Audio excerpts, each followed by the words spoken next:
ప్రభువైన యేసుక్రీస్తు నామములో మీ అందరికీ నా హృదయపూర్వకమైన వందనాలు. ఈ దినమంతా నా ప్రభు కృప మీకు తోడై ఉండును గాక.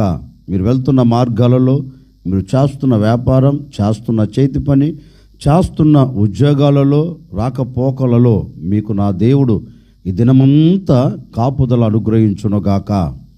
పరిశుద్ధ గ్రంథంలో నుండి 132వ కీర్తన 14వ చరణాన్ని నేను చదువుతూ ఉన్నాను. మీ పరిశుద్ధ గ్రంథమైన బైబిల్ తెరచి చూడండి. ఇది నేను కోరిన స్థానం, ఇది నిత్యము నాకు విశ్రమ స్థానముగా నుండును, ఇక్కడనే నేను నివసించదను. దేవాతి దేవుడు ఒక శ్రేష్టమైన మాట తన ప్రజలైన వారితో చెప్తున్నారండి. నేను కోరిన స్థానం ఇక్కడే, నేను ఇక్కడనే నివసించదను. ఎక్కడా అంటే తన స్వకీయమైన లేకపోతే గొర్రెపిల్ల రక్తముతో విమోచించబడిన ప్రజల మధ్య ఆయన అంటారు, నేను ఇక్కడనే నివాసం చేస్తాను. అందుకే దైవజనుడైన మోషేతో కూడా ఒక శ్రేష్టమైన మాట చెప్తారు. నేను వీరిలో నివసించున్నట్లు, నేను వీరితో ఉండునట్లు, వీరి మధ్య నాకు ఒక పరిశుద్ధ స్థలమును నియమించు అంటారు. అంటే తన ప్రజలను ఏనాడు కూడా ఆయన విడిచిపెట్టాలి అని కోరుకునే దేవుడు కాదండి. తన ప్రజలను ఏనాడు కూడా విడిచిపెట్టాలని, విడనాడాలని అని ఆశపడే దేవుడు కాదు. ఎప్పుడు ఆయన మనసులో ఉన్న ఉద్దేశం ఏంటంటే, నేను నా ప్రజలతో సాంగత్యం చేయాలి, నేను నా ప్రజలతో నడవాలి, నేను నా ప్రజలతో ఉండాలి అని కోరుకున్న దేవుడు. అందుకే ఆది ప్రారంభములోనే దేవుని మనసులో ఉన్న ఉద్దేశాన్ని నెరవేర్చి ఒక మానవుణ్ణి తయారు చేశాడు, ఒక మానవుణ్ణి కలుగ చేశాడు. ఎందుకని అంటే ప్రతిదినం అతనితో నివాసం చేయాలని, ప్రతిదినం అతనితో సాంగత్యము చేయాలని, ప్రతిదినం అతనితో నడవాలని, ప్రతిదినం అతనితో మాట్లాడాలని దేవుడు ఆదిలోనే, ప్రారంభములోనే, మానవుని తయారు చేసే ప్రారంభములోనే ఆయన మనసులో ఉన్న ఆలోచనను నెరవేరుస్తూ వచ్చాడు. ఆదామును తయారు చేశాడు, ఆదాముకు జీవాన్ని పోశాడు, ఆదాము ఆయన పోలికలో కలగ చేసుకున్నాడు. ఆదాముతో ప్రతి చల్లపూట పరలోకమును విడిచి భూమి మీద అడుగుపెట్టి ఏదెను తోటలో ఆదాముతో సహవాసం చేస్తూ ఆనందపడే దేవుడు. మన దేవుడు ఎవరు అంటే మనతో నివాసం చేయాలని కోరుకునే దేవుడు అండి. మన దేవుడు ఎవరు అంటే మనతో నివసించి, మనతో కలిసి బ్రతికి, మనతో కలిసి నిలిచి, మనతో నడిచి, మనము ఆనందపడుతుంటే మన ఆనందాన్ని ఆయన చూచి ఆనందపడే దేవుడు. మనం కన్నీరు కారుస్తుంటే కన్నీళ్ళు చూస్తూ నిలిచిపోయేవాడు కాదు. మనము కన్నీళ్ళ మధ్యలో, కష్టాల మధ్యలో నిలబడితే మనకు దూరం అయిపోయేవాడు కాదు. అందుకని కాదు, ఆయన మనల్ని తయారు చేసుకుంది. మనతో ఉండి మన కష్ట సుఖాలు, మనతో ఉండి మన బాధలు ఆయన అనుభవించి మనకు సంతోషం ఇవ్వాలనే మనతో కూడా నివసించేదానికి ఆయన ఇష్టపడ్డాడు. పరలోకాన్ని విడిచి పరలోకంలో దేవదూతల సమూహముతో ఉండకుండా మనతో ఉండేదానికి ఆయన ఇష్టపడి మన యొద్దకు వచ్చాడు. అందుకే అంటారు, నేను ఇక్కడనే నివసిస్తాను. ఎక్కడా? నీవు ఎక్కడ ఉంటావో అక్కడ ఆయన నివసిస్తాడు. నువ్వు ఎక్కడ అడుగులు వేస్తావో అక్కడ ఆయన నీతో అడుగులు వేస్తాడు. అందుకే ఆయన అంటున్నాడు, నేను ఇక్కడనే నివసిస్తాను. మరి ఎక్కడ నివసిస్తాడు ఆయన అంటున్నాడు కదా, నేను ఇక్కడనే నివసించేదను. ఎక్కడ నివసిస్తాడు? అందుకే దేవుని వాక్యంలో కూడా చక్కగా రాయబడిన మాట ఏంటంటే, నేను ఎక్కడంటే అక్కడ నివసించను. ఎందుకంటే నేను పరిశుద్ధుడను గనుక ఎక్కడైతే పరిశుద్ధ స్థలము నీవు నాకు నిర్మిస్తావో, ఎక్కడైతే పరిశుద్ధ స్థలమును నీవు నాకు నిర్ణయిస్తావో ఆ పరిశుద్ధ స్థలములు నేను నివసిస్తాను. మన దేవుడు ఎవరు? పాపాత్ముడు కాదండి. మన దేవుడు ఎవరు? పాపంలో మునిగిపోయిన వాడు కాదండి. మన దేవుడు ఎవరు? పవిత్రుడైన దేవుడు. మన దేవుడు ఎవరు? పరిశుద్ధుడైన దేవుడు. మన దేవుడు ఎవరు? కామ, క్రోధ, మోహ, మద మత్సర్యాలు లేని ఏకైక పరిశుద్ధుడైన దేవుడు. ఆయన అంటున్నారు, నేను నివసించున్నట్లు నా కొరకు ఒక పరిశుద్ధ స్థలమును నియమించు అంటాడు దైవజనుడైన మోషేతో. దైవ సేవకుడైన మోషేతో చెప్తాడు, నా కొరకు ఒక పరిశుద్ధ స్థలమును నియమించు. అంటే ఆయన ఎక్కడంటే అక్కడ నివసించడు. ఏ కుటుంబాలంటే ఆ కుటుంబాలలో ఉండడు. ఏ వ్యక్తిగత జీవితం అంటే ఆ వ్యక్తిగత జీవితంలో ఉండరు. ఏ కుటుంబం పరిశుద్ధంగా మలచబడుతుందో, ఏ కుటుంబం పవిత్రంగా మలచబడుతుందో, ఏ వ్యక్తిగత జీవితం పరిశుద్ధంగా ఉంటుందో ఆ పరిశుద్ధత కలిగిన చోటే దేవుడు నివసించగలుగుతాడు. ఆ పరిశుద్ధత కలిగిన చోటే దేవుడు సింహాసనాసనుడై ఉంటాడు. అందుకే దేవుని వాక్యం కూడా చెప్తుందండి, నా కొరకు ఒక పరిశుద్ధ స్థలము నియమిస్తే ఆ చోట నేను నిలబడుతాను. నిజమే, ఈనాటి వరకు దేవుడు నీతో ఎందుకు లేడు? ఈ క్షణం వరకు దేవుడు నీతో ఎందుకు నడవట్లేదు? దేవుడు ఎందుకు నీ కుటుంబంలో నిలిచి ఉండలేదంటే, నీ కుటుంబం యోగ్యమైనది గాను, నీ కుటుంబం పరిశుద్ధమైనది గాను, నీ బ్రతుకు యోగ్యమైనది గాను, నీ జీవితం పరిశుద్ధంగాను లేకపోయినందువలనే ఆయన నీ హృదయంలో లేడు, ఆయన నీ కుటుంబంలో లేడు.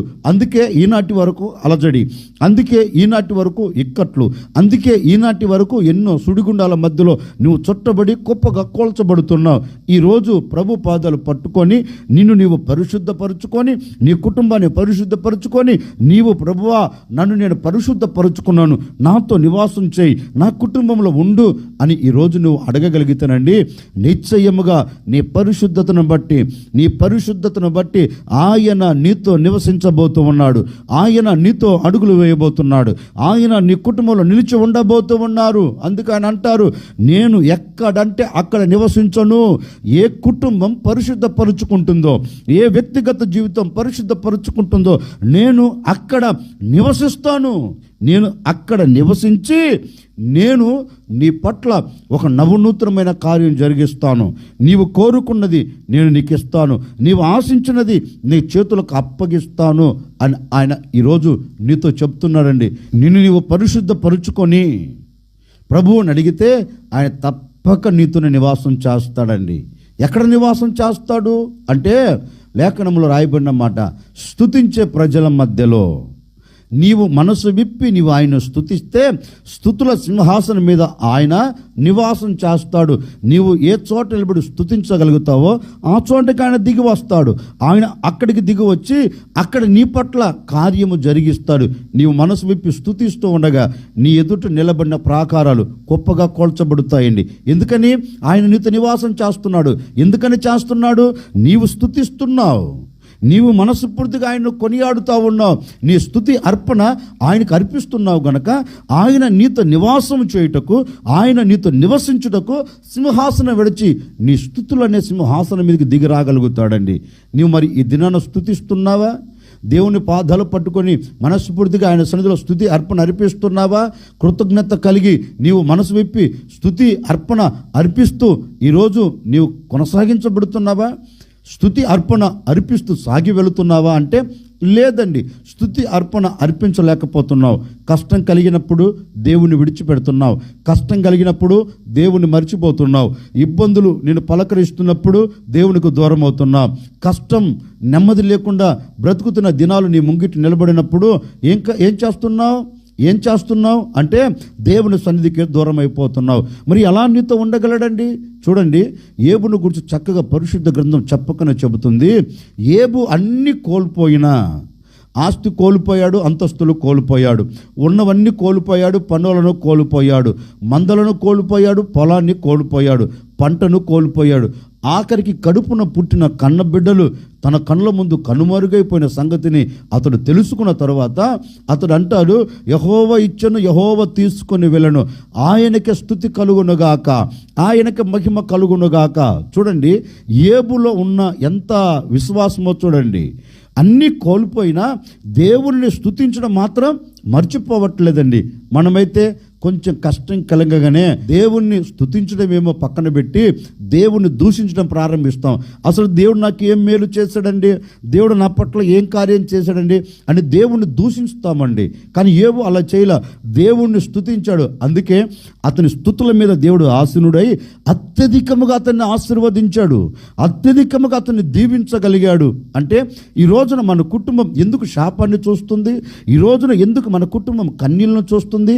ఈ రోజున ఎందుకు మన కుటుంబం కష్టాల మధ్యలో కూరుకొని పోయిందంటే నీవు స్తుతించే అనుభవం నీకు లేక, ఈరోజు నువ్వు స్తుతించే అనుభవంలో నువ్వు అడుగు పెడితేనండి, ఈరోజు నువ్వు స్తుతించే అనుభవంలో నువ్వు నిలిచి ఉంటేనండి, నీ నోట స్తుతి అర్పణ రాగలిగితే, నీ మనసులో స్తుతి అర్పణ ఉండగలిగితే, నిశ్చయముగా నీ స్తుతులనే సింహాసనం మీద నా ప్రభు ఆసీనుడై ఉండబోతూ ఉన్నాడు. ఈ దినము నుండి నువ్వు ఎక్కడ స్తుతులు చెల్లిస్తున్నా అక్కడ స్తుతి సింహాసనాసీనుడై ఉండి నీ పట్ల అద్భుతం చేయబోతూ ఉన్నాడు. ఈనాటి వరకు నిన్ను వెంటాడుతున్నా, నిన్ను పట్టుకున్నా, నిన్ను అడ్డుపడవేసిన ప్రతి ఆటంకాలన్నిటి నా దేవుడు బ్రద్దలు చేయబోతూ ఉన్నారు.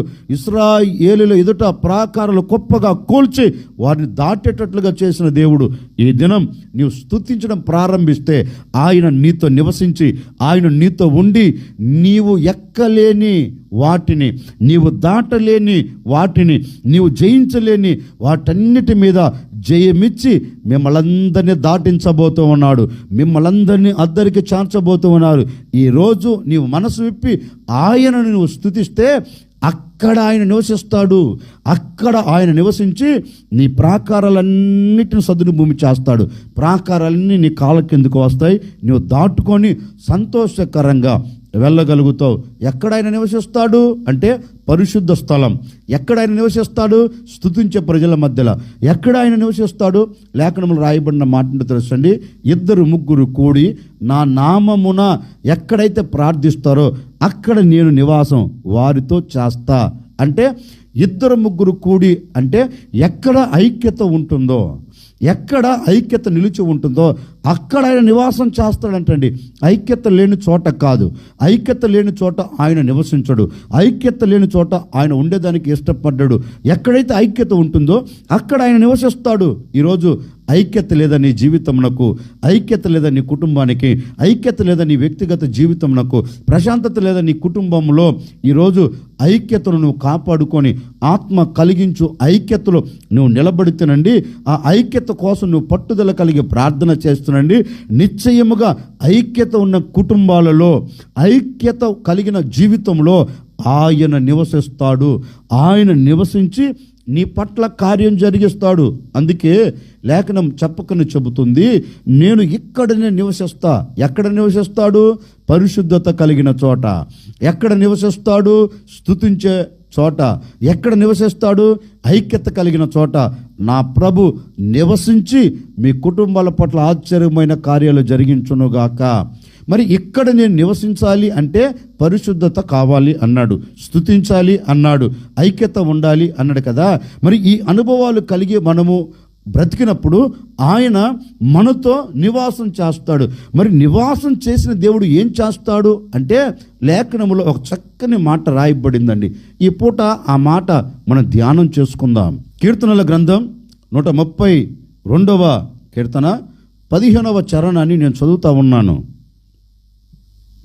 దాని ఆహారము నేను నిండారులుగా దీవించదను, దానిలోని బీదలను ఆహారము చేత తృప్తిపరచెదను. ఆయన ఒక వ్యక్తిగత జీవితంలో, ఒక కుటుంబంలో నివసిస్తే జరిగేది ఏంటి అంటే ఆ కుటుంబం అంట, ఆ వ్యక్తిగత జీవితం అంట నిండారులుగా దీవించబడుతుందంటండి. అంటే ఏ కొదవ, ఏ కొరత, ఏ లేమి అనే మాట ఆ గుడారంలో కనపడదంటండి. నిశ్చయముగా ఆ కుటుంబం నిండారుగా దీవించబడుతుందని లేఖనం సెలవిస్తుంది.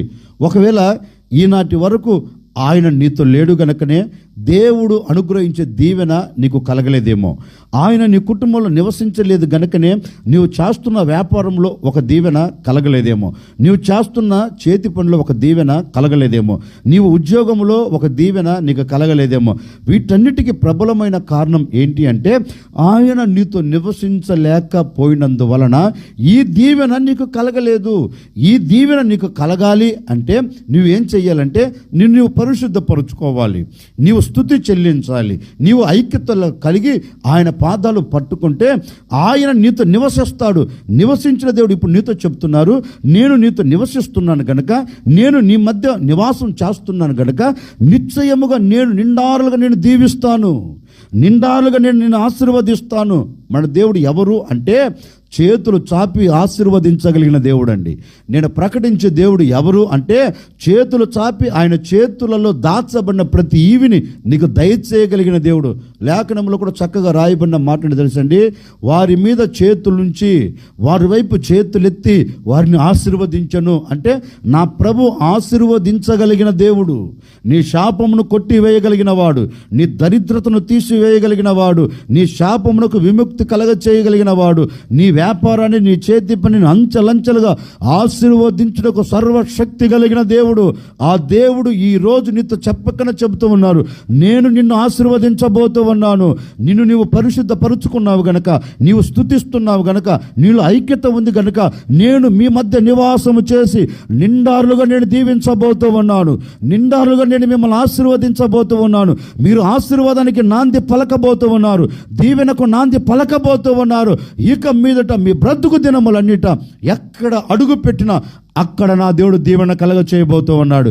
ఎక్కడ అడుగు పెట్టినా అక్కడికి నా దేవుడు మీతో కూడా రాబోతూ ఉన్నాడు. మీ మధ్యలో నివాసం చేయబోతూ ఉన్నారు. మీ మధ్యలో నివసించి నా ప్రభు మిమ్మల్ని దీవెనలతో నింపి మీరు తృప్తికరంగా భుజించున్నట్లుగా, తృప్తికరంగా బ్రతుకున్నట్లుగా నా ప్రభు శ్రేష్టమైన దీవెనలు మీ చేతులకు అప్పగించబోతూ ఉన్నారు. అందుకే ఆయన అంటారు, నేను మీ మధ్య నివాసం చేసి, నేను ఇక్కడ నివాసం చేసి మీకు దీవెనలు కలగచేసి, ఆ దీవెనల చేత మీరు ఎలా బ్రతకబోతున్నారంటే తృప్తికరంగా అండి. అంటే ఉండి ఉండినట్టుగా కాదు, లేనట్టుగా కాదు, కట్టినట్టుగా కాదు, బ్రతికినట్టుగా కాదండి. ఇక మీదట మీ బ్రతుకు దినములన్నిట తృప్తికరమైన జీవితంతో మీరు బ్రతకబోతూ ఉన్నారు. నా దేవుడు దీవెనల చేత మీరు తృప్తికరంగా సాగి వెళ్ళబోతూ ఉన్నారు. నా దేవుడు దీవెనల చేత ఆనందకరంగా బ్రతకబోతూ ఉన్నారు. ఆత్మ సంబంధంగా, శరీర సంబంధంగా అన్ని విషయాల్లో మీరు దీవెనలు పొందుకొని తృప్తిగా బ్రతుకుదురుగాక. అందుకే దేవాతి దేవుడు అంటారు, నేను ఇక్కడనే నివాసం చేస్తా. మరి ఇక్కడ ఆయన నివాసం చేసి ఏం చేయాలి అనుకున్నాడంటే, మనల్ని దీవించాలనుకున్నారు. ఆ దీవెనల చేత మనం ఎలా ఉండాలి అని కోరుకున్నాడంటే, తృప్తికరంగా ఒక సేవకుడిగా నిండు మనసుతో నేను మనసారా కోరుకుని మిమ్మల్ని ఆశీర్వదిస్తున్నానండి. ఈ దినము నుండి మీరు దీవెనలు పొందుకొనేదరుగాక, నిండారులైన దీవెనలు మీ కుటుంబాలకు కలుగునుగాక. ఆ దీవెనల చేత మీరు తృప్తికరంగా బ్రతుకుదురుగాక. ఆ దీవెనల చేత మీరు ఆనందకరంగా సాగి వెలుదురుగాక.